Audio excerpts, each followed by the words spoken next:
I love developing strategic plans. Done right, they align a school community toward a vision of what the school needs to be and can be. But whether a plan is successful or not depends on what happens after the document is finalized and distributed. Hi, I'm Jack Peterson with Managing for Mission. Managing for Mission specializes in administrative and governance consulting for faith-based schools across the US and Canada.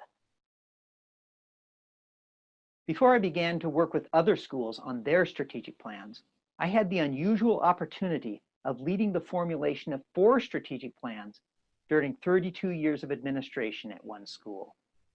With each plan, I learned more about what made them not only more visionary, but effective. The key is what I call the Annual Implementation Plan, or AIP. After months of gathering data and building ownership for the school's vision, many will breathe a sigh of relief, saying, "Mission accomplished," and go back to their normal routines. But the point of a strategic plan is to lift the school above the routine to create its desired future. The completion of the plan is just the starting point for crafting that future. It must be followed by a rigorous tactical planning process to determine how it is to be implemented.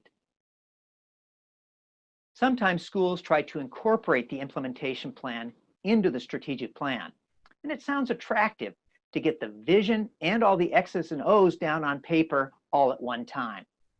But there are 3 reasons why this is not the optimal approach. First, it weighs down the strategic plan. People get caught up in all the tactical issues rather than aligning themselves around the overall direction the school is headed. And that's the purpose of the strategic plan. Second, implementation will require flexibility. It can't all be choreographed 5 or more years in advance. Having a combined strategic and tactical plan will be too rigid to adapt to changing circumstances. And third, strategic planning and tactical planning involve different people. The strategic plan is big picture and involves a wide range of people to assure that it has broad ownership and is responsive to the needs of the community. Implementation is owned primarily by the team of professionals who run the school. The administrators are the ones who need to integrate it into the school operations, from curriculum changes to employee engagement, plant management, and fundraising. They must collaborate with the faculty and the broader community, but the community rightly expects them to take the leadership. The instrument I like to use for tactical planning is called the Annual Implementation Plan, because it is done annually prior to the beginning of each year. Each year, the administrative team commits to the steps it will take toward attainment of the longer range strategic goals. The most difficult annual implementation plan, or AIP, will be the first. Imagine you're in a forest and you come to a stream that you have to cross to get where you're going. The strategic plan will tell you that you need to cross the stream. The implementation plan will help you select the stepping stones that get you there. I like to have administrators think about what these stepping stones will be, even as the strategic goals are beginning to take shape. The initial focus will be on the first stepping stones. That's AIP Year 1. For each strategic goal, the question to be asked is, what do we need to get done in Year 1 to lead toward its accomplishment? The stepping stones are what we call objectives.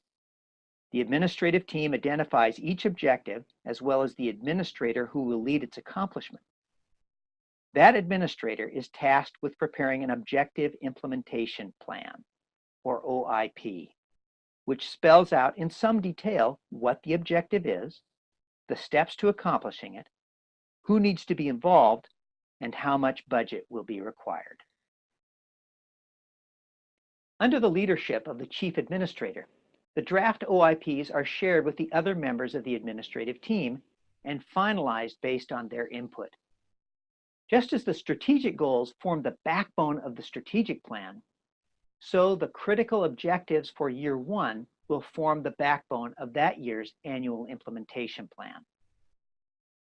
The Chief Administrator compiles and organizes these objectives into an AIP document, which he or she will present to the board for its confirmation and use it to guide implementation steps taken during the year. At the end of the year, the administrative team will revisit the objective implementation plans, adjusting them as necessary, and identifying the objectives that will be critical for the next year of implementation. These objectives then form the annual implementation plan for year 2. The process is actually a little more complex than that, but I wanted to give you the overall approach. The key things to remember are these. 1, separate the implementation planning from the strategic planning process.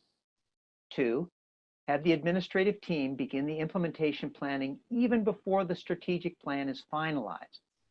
And 3, make sure the administrative team, under the direction of the Chief Administrator, is fully engaged in formulating and operationalizing the plan every year.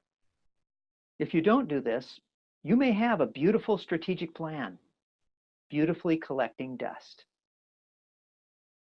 Our website at managingformission.com has more information about planning, including another tutorial on strategic planning. And I'd be happy to answer any questions you have about implementation planning at my email address, which will show up at the end of this tutorial. Hey, thanks for all you do to support your school's effort to shape its future according to its mission.